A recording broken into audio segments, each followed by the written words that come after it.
Hello, everybody, and welcome to a very special edition of the Charm City Sideline podcast. I'm Zach. My other co-host is Bradley. He's on your far right.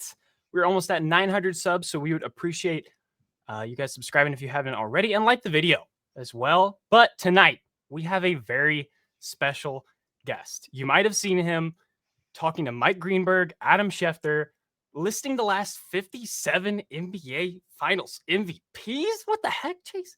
Or you can catch him on the Chase's Sports News YouTube channel, where he gives his thoughts on our Ravens on his very own Flock Fridays.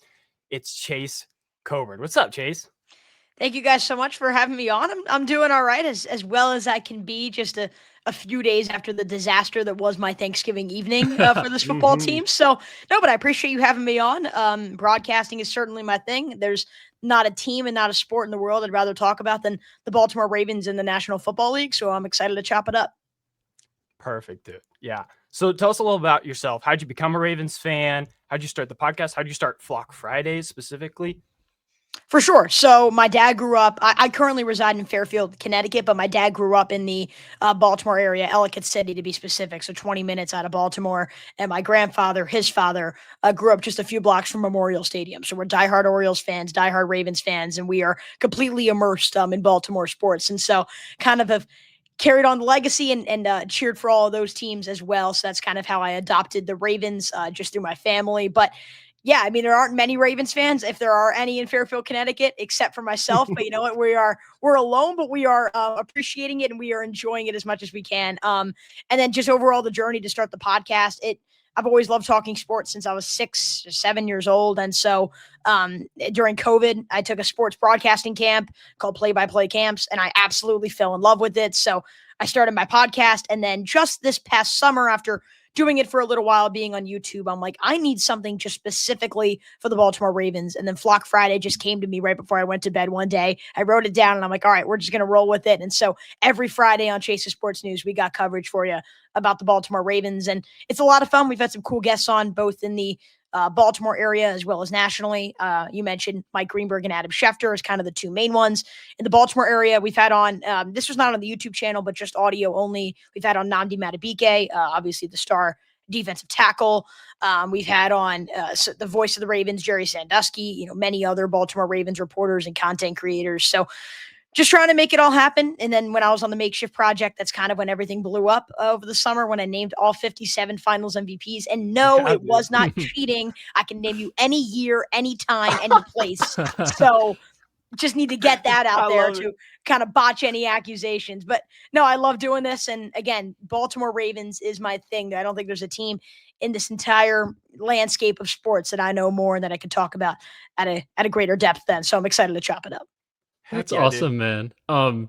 Zach and I can sort of relate to you with the, being far away. I mean, I live in Virginia, so not, super close to Baltimore. My dad was a Ravens fan, and I sort of had the same thing as you, and then Zach's in Indiana. So we sort of, all three of us, not in Maryland. So there you go.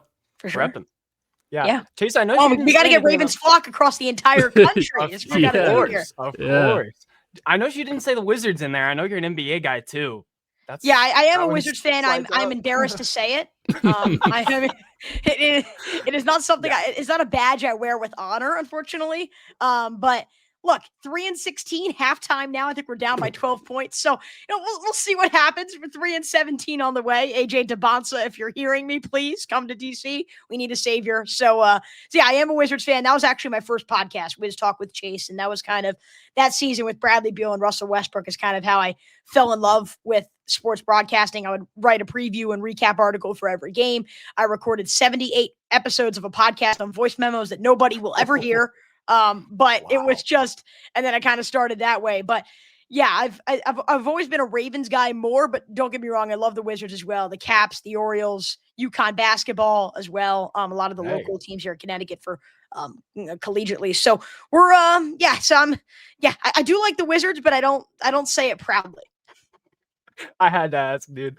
Okay, well, let's get into some Ravens talk here. Brad, I want to start with you because last week was a nightmare for the Ravens. I think it was 14 points against a Bengals defense that just shouldn't be only allowing 14 points to really any team in the NFL. Brad, what's wrong with the offense? Man, you go back to the beginning of the season, right? And the Bills game, the Lions game, the Browns week 2 game, especially the Bills game. I mean, this offense looked as good, if not even better than it was last year. 3 weeks in, Lamar had 10 passing touchdowns. He had passer rating was around 135, 140. And then the Chiefs game, it kind of just all fell apart, right? On the offensive side of the ball. And then Lamar comes back, and I felt like Dolphins Thursday night, he looked really good and sort of came back down to earth after that. And this Thursday, Thanksgiving, as Chase mentioned, sort of ruined all of our Thanksgivings. What I think, at least on Thursday, happened, and as one of the biggest Lamar fans in the world, it's tough for me to admit, but I think that a lot of that game goes on Lamar. That may have been, other than the wild card loss his rookie year, that may have been the worst game we've ever seen him play. Accuracy issues, the turnover at the beginning. I saw a meme that said Lamar turns the ball over like he's in a cartoon, which I thought was kind of funny, but it is somewhat true. I think that was the main issue, at least on Thursday. The offensive line has been a big problem, and I'm curious how Chase feels about that. But Zach and I, we've started this pod just about 2 years ago, and every offseason we've mentioned that they don't do enough at the offensive line, and they continued to sort of ignore at least the guard position. I think that's been an issue as well. But recently, I don't think Lamar's been playing up to par. Also wasn't healthy. He looked healthier on Thanksgiving, but still did look a little gimpy on some of his runs. But I think at the same time, they're a couple big plays away from scoring 28, 30 points. The Zay Flowers OPI, which I really think was not a good call. Great. Yeah. The Tez Walker drop, the 2 Tez Walker drops, actually. And, so there are some big plays taken off the board, and then the likely fumble at the 1. You are 3 kind of crazy situations away from scoring 21 more points in that game. So we would be thinking a little bit differently, but other than that, Lamar needs to play a lot better. So Chase, what do you think? I think, so it's interesting because you brought up the games earlier in the season, and I said this in a very controversial way. I said it right when Lamar Jackson suffered that hamstring injury against Kansas City. I had a show with Samuel Njoku of Ravens Talk Pod, another one of the best sportscasters for the Ravens. A great guy to follow, Ravens Talk Pod, across all platforms. But when I had him on my show, one of the things we were talking about, and I asked him this question, and I got a lot of backlash for it. I said, has Lamar Jackson taken a step back? And this is, again, when he had 10 touchdowns and 2 turnovers. And I asked the question because everyone saw the stats, right? The 9 touchdowns and 0 turnovers through 3 games, and they saw 30 points a game and all these different variables. But the stats were being overused because I really don't think this offense has looked proficient since week 1. Week 1, they looked like they were about to run the table. There was a moment in that game where I genuinely looked up and I'm like, this is going to be the greatest team of all time. Like there was a moment where I genuinely believed that. Like they were running all over. The line looked great. Lamar was just outstanding. It didn't look at all slower than any previous versions of Lamar. The defense looked solid. Like there was a moment in that Bills game where I'm like, this is it. I mean, this is the year. It's over, folks. And then it all fell apart very quickly. They really didn't move the ball against Cleveland. They had multiple defensive turnovers that set up touchdowns, as well as a block punt in opposing territory. Against Detroit, they scored a late touchdown that allowed them to score 30, but that was an offense that couldn't move the ball down the field and was sacked, I think, 7 or 8 times. And then Kansas City was a disaster. And since Lamar's come back, he did look great against Miami, but also got one of those touchdowns starting inside the 10-yard line. So there are a lot of variables that people try to ignore. I really don't think this offense has looked up to the standard that we set before the season when you had the historic season last year from Lamar Jackson and Derrick Henry on that offense. So I think overall, part of why fans have been so shocked by this regression is I think they had their expectation too high for Lamar Jackson to begin with. You can't set the expectation as 2024 Lamar. That's a top 10 season of all time. You have to kind of have a little bit more of a realistic expectation. And so I think when you see what Lamar Jackson's doing on that football field, I think a lot of fans were a bit more perplexed on Thursday because their expectation and their, the standard for Lamar Jackson is set so highly. Overall, though, I think what's gone wrong, I think it's a few things. What concerned me on Thursday is at first I thought, okay, maybe Lamar's just banged up because he looked really, really slow against the Jets and against the Vikings and against the Browns. It felt like he didn't have that extra juice, but against the Bengals, he looked fine. Like I saw him run and I'm like, all right, he's quick again. Like he can run the read option really well. He had 6 carries. Like he didn't feel afraid to run the ball either. He was just inaccurate. Like, I don't care what lower body injuries you have. His lower body injury was not the reason why he literally dropped the ball from behind or dropped the ball again on a second turnover or continuously has thrown the ball low to get it tipped at the line of scrimmage, which continuously leads to interceptions. Like, this is not because of an injury. And so I think really what happened is the Ravens made a few mistakes, as they always do in big moments, and they collapsed mentally once again in big moments. This is a team where one mistake leads to another, and it's a spiraling effect. It's a domino effect that they can never end. And that is on the head coach, and that is on the quarterback, that's on the entire staff. This is a organizational malpractice where one mistake leads to so many. They had 5 turnovers against Cincinnati, guys. They had 5 turnovers. I genuinely believe they are a much better football team than Cincinnati. I don't think Thursday night was an indication of that, but they are a better football team than Cincinnati. But the Bengals controlled the time of possession and they won the turnover battle. And when you lose those 2 variables, it's very, very hard to win a football game on top of one of the least accurate performances we've ever seen from Lamar Jackson. So I think it's a variety of errors. I think they need to run the football more, and I know we can break that down. But right now, Lamar, it doesn't matter what you do. You're not going to go anywhere if Lamar Jackson doesn't improve. And I have confidence to say that he can improve and he can go back to the old Lamar Jackson. But I have to see it to believe it at this point. And if they don't get that version of Lamar Jackson, they're not going to go anywhere.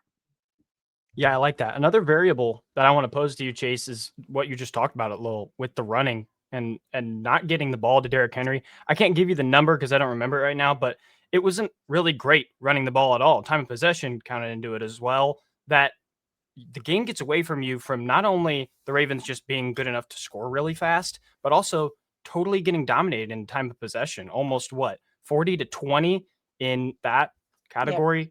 Just ugly. So what would you say towards a conversation with, Keaton Mitchell in the mix now? I think Justice Hill just got an injury and was placed on IR or something like that.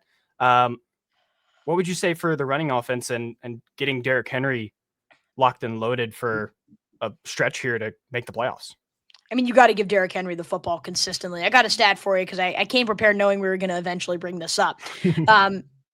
In the Derrick Henry era, 2024 and on, so the past season and a half or so, including the postseason, the Ravens are 12-1 when they give him 20 or more carries. They've scored 29 points per game in those games. So think about that. 13 times they've given him 20 or more carries, and they have won 12 of those games. The times that they haven't, which is over 50% of the time, in 18 of those games, they're 7-11.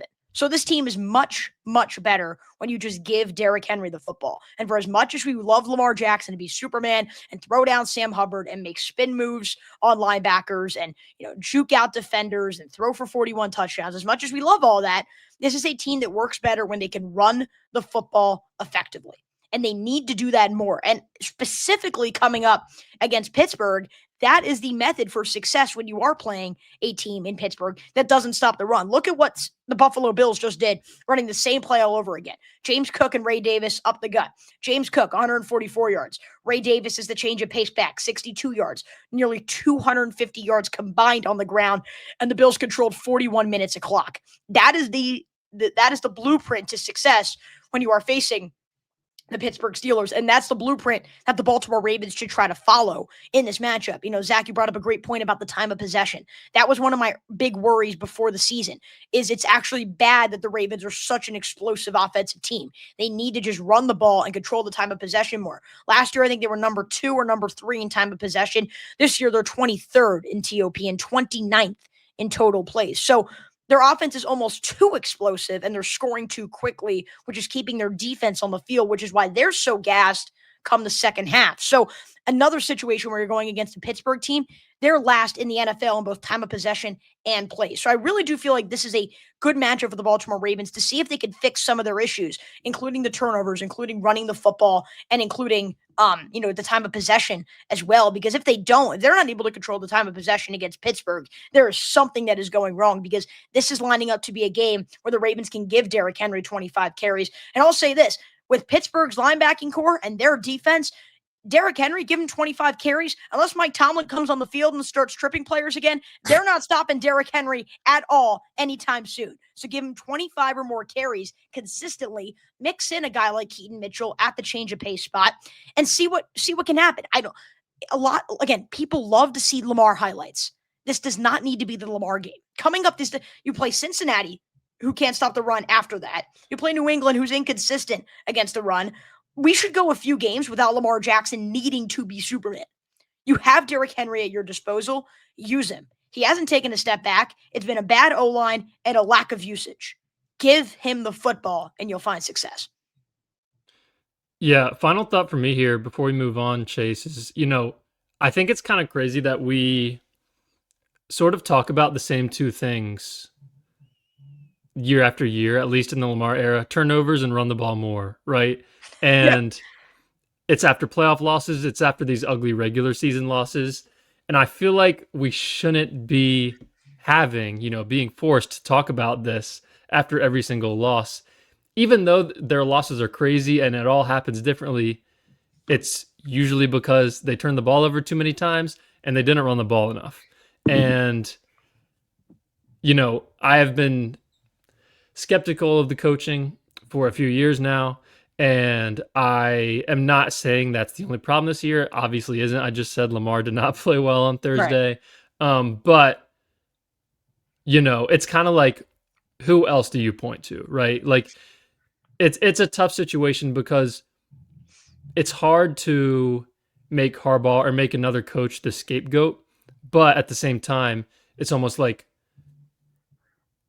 he's in charge, you know what I mean? And the same mistakes continue to happen. And that's a very interesting point, because you're right. It feels like it's the same nightmare all over again. This team felt a little bit different because some of the previous versions of the Ravens, like in 2019 and 2023 and 2024, there wasn't a team in the league that was better than them. Like, they would play everybody, and unless they shot themselves in the foot, they weren't going to lose, but they would shoot themselves in the foot consistently. That hasn't been the case this year until I feel like we got to the Cincinnati game where they were the much better team, and then these same variables kept popping up again, not running the ball and the turnovers. And I think that is why I've been blaming John Harbaugh, because it's the same problem with different players. It's different faces, but the same story. Not giving the ball, that's not something that is exclusive to Derrick Henry. They gave Gus Edwards and Justice Hill 6 carries combined in the AFC Championship game. They gave the running back 6 carries in the AFC Championship game with the number 1 rushing offense in the league. And they scored 10 points. They turned the ball over 3 times. And it feels like the player who fans are mad at every single offseason, it changes. It varies. One year it's Lamar. The next year it's Tyler Huntley. The next year it's Zay Flowers. The next year it's Mark Andrews. Then in the regular season, one game it's Derrick Henry making the game-changing fumble. The next game it's Isaiah Likely making the game-changing fumble. What is the one common denominator? It's John Harbaugh. This has now happened too with multiple defensive coordinators under the Lamar era and multiple offensive coordinators in the Lamar era. What is the common denominator? John Harbaugh. And so you're right. It's not all on Harbaugh, and I think he does a lot of things well. The fact that this team is always in the mix, there's something to that. He's been a Super Bowl winner before. But I do question whether this is going to work, because this keeps happening over and over and over again. And for as much as you want to blame Eric DeCosta, who does get way too much blame, he's put together multiple teams that, had they gone on to win the Super Bowl, would have been considered historic teams. But they weren't able to execute. And so at some point, I wonder when you have the John Harbaugh conversation, as difficult as it may be. Yeah, I think it's definitely in the cards if this season were to not pan out, as in missing the playoffs or maybe just a first round ugly exit, something like that. But let's go to a more positive topic, gentlemen. Switch it up here. Tavius Robinson and Ardarius Washington. Yeah, you haven't heard those names in a little bit. They have returned to practice today. Brad, how are we feeling? Like, this is a great little uplift of two guys that we had circled even going back way into the offseason and circled as it and saying that they could be key contributors to the defense. Sure, Ardarius was a total bummer to lose. Tavius was playing great before he got injured. What are you thinking about them returning to practice? It's kind of funny because our guy, Jeff Zrebeck, always sort of has a little inkling about something. And he asked a question today at the presser, or maybe yesterday at the presser, are Darius and Tavius going to be back this week? And when he asked that, I was like, really? Like already? Tavius, we sort of knew he'd be back around this time. Ardarius tore his Achilles in May. And Harbaugh's like, yeah, I feel good that they're going to practice this week. And I was like, oh, okay. And then today we see the news that they will be practicing this week. And obviously great news. Tavius, definitely the best run defender as an edge on the team. He also played more snaps than any edge guy over the first 6 weeks before he got injured. He had 17 tackles, 2 sacks, and a forced fumble when he was playing. And, when Van Noy went down and then when Tavius went down, we really saw an uptick in the run game for opposing offenses.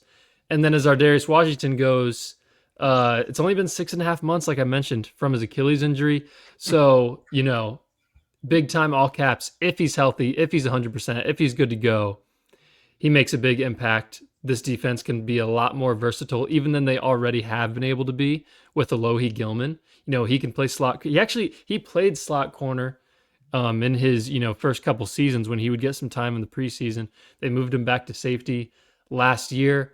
Kind of a funny thing that most likely would not happen, but the McDonald and the Zach Orr defense, they try to get as many safeties on the field as possible.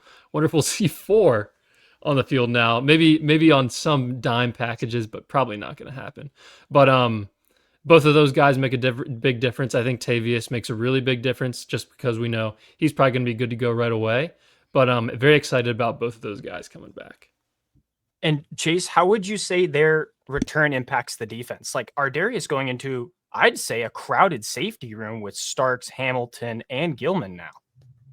For sure. I mean, last year, 100% Ardarius Washington was a starting caliber safety, and he was a big part in the defensive turnaround as a whole. They moved Kyle Hamilton back there. He replaced, Eddie Jackson and a few other guys in that room as well. Marcus Williams, just Ravens legends here that we're bringing up. So Ardarius Washington did a great job back there kind of weathering the storm with Kyle Hamilton in a sense. But you mentioned it, crowded safety room, like, don't change something that's working. Right in the offense right now, it's kind of been a tale of 2 different seasons. It feels like before the bye week, it was the offense that was working and not the defense. Since the bye week, the defense has been one of the best in the NFL, and the offense has been a little bit stagnant. So, but don't fix something that's working defensively. Alohi Gilman has been fantastic.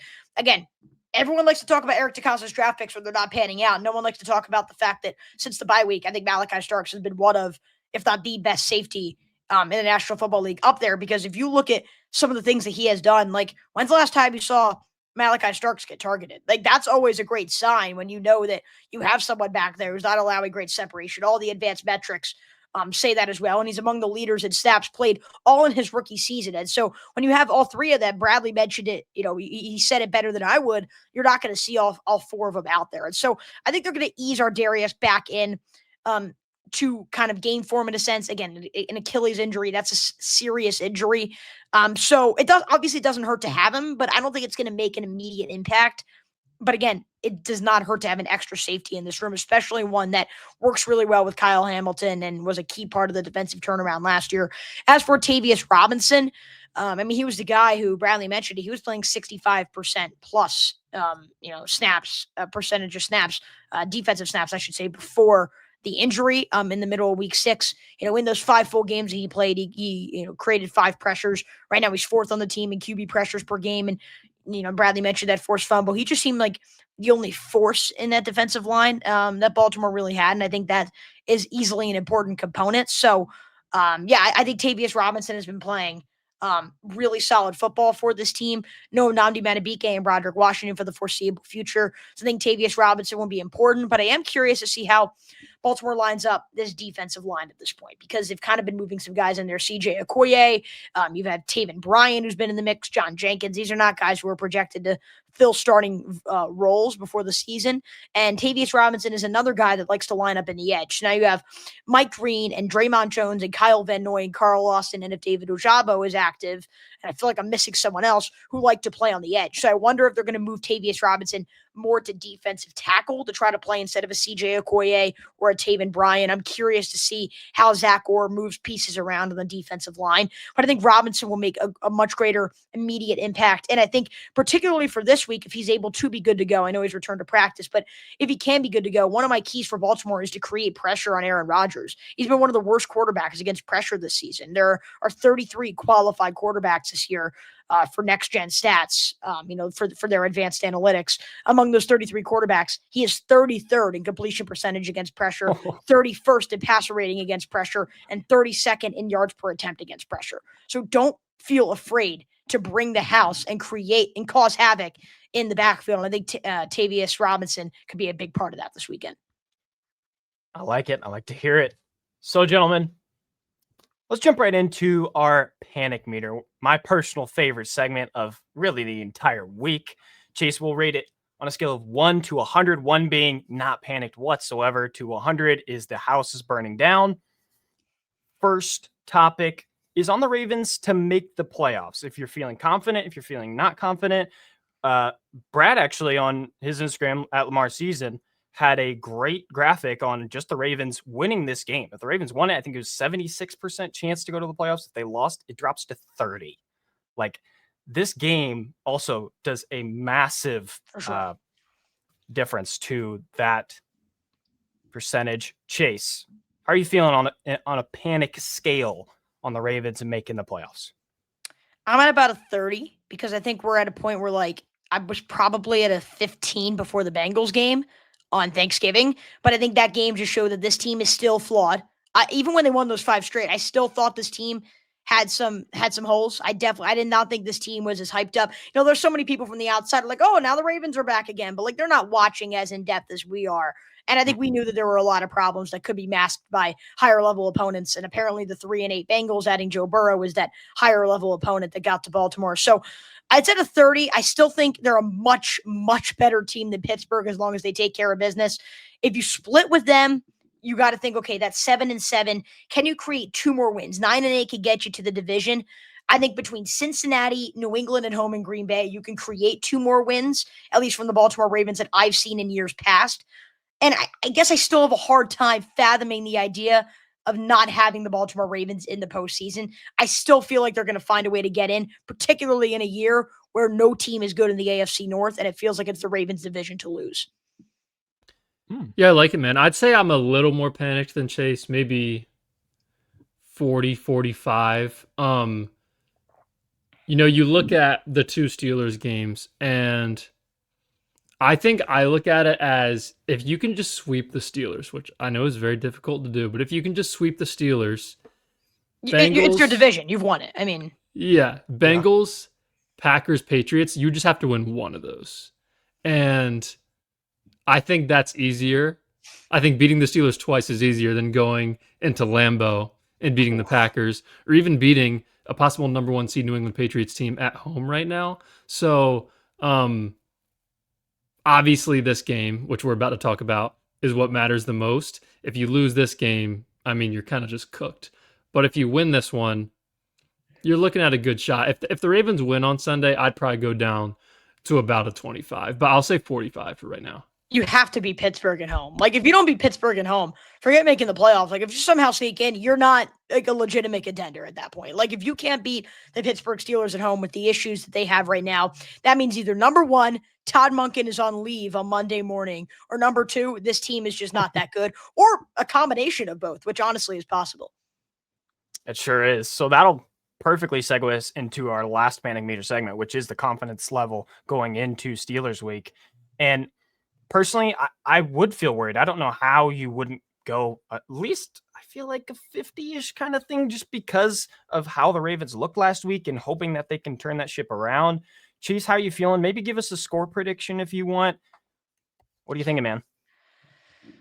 So I'm really, this is one of the least, like, in terms of all the games that I've seen ahead of Ravens Steelers that have really mattered, even though this one probably matters more than any Ravens Steelers game from the past, in a long time at least. This is the one game I'm really not as panicked about. I'm gonna put this at a 40. I genuinely like in terms of my stress level, like if it's bad versus worse, Pittsburgh's worse. Have you seen the product that they've displayed over the past few weeks? Like, they're just not a good football team. And, like, can the Ravens turn it over? Possibly. I think it's rare that you'll see this team shoot themselves in the foot that way in back-to-back games. That's not something that this team does. I mean, I feel like that narrative has changed the past 2 seasons, starting 0-2 and 1-5. But, like, how often does John Harbaugh lose 2 straight games in the middle of November and December? Like, for as much as you want to hate on him, there is a consistency and dependability of this football team. You got some of your guys back.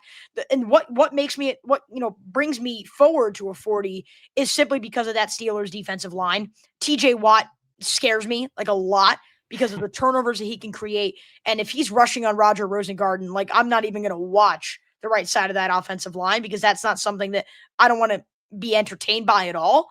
And another big problem is, again, I talked about Lamar Jackson throwing the ball low. TJ Watt is the best defender in the National Football League at batting balls down to the line of scrimmage and kind of causing those turnovers in fluky ways.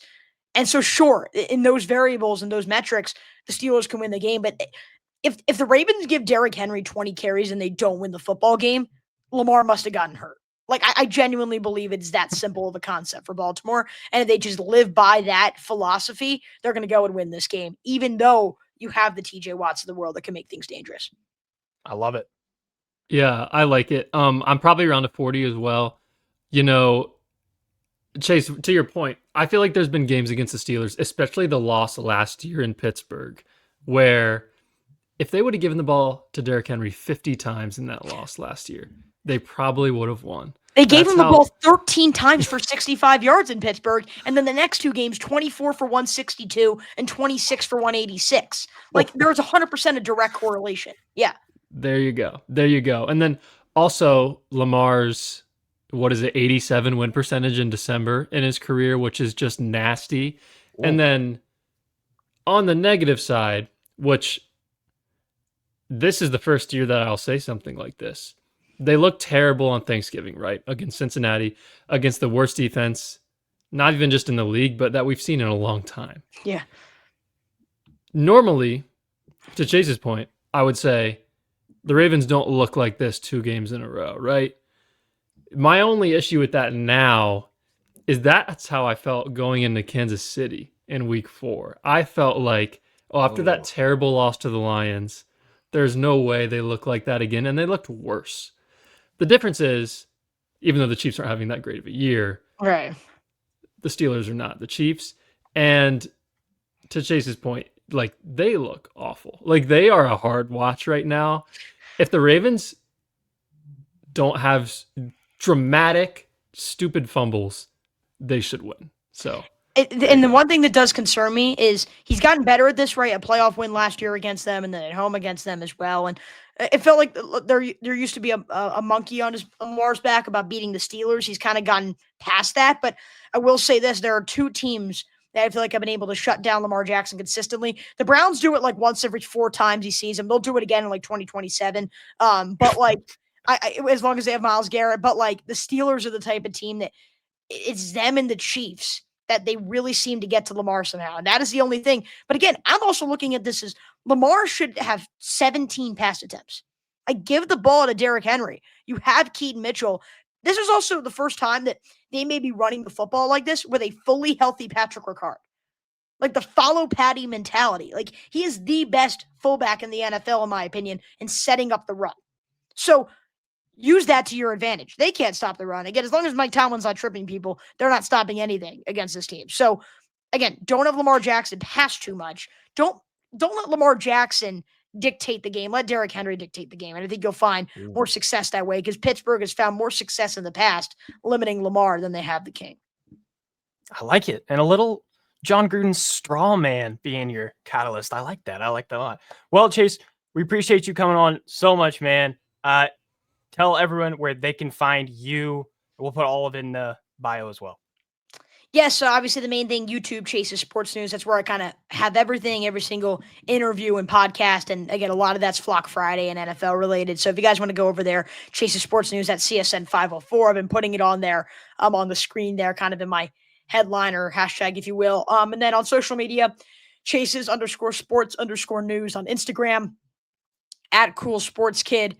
On X, at Chase Coburn 1 on TikTok. I'm all over the place with the handles, and we can put it all in the description as well. So yeah, Gotcha. YouTube Chases Sports News, and then Instagram Chases_sports_news, and X at Cool Sports Kid. That is where I have a lot of my Ravens content. If you guys want to see that there, and we appreciate you guys, and also my newsletter. If you want to check that out, I recap and preview every single Ravens game. ChaseCoburn.substack.com.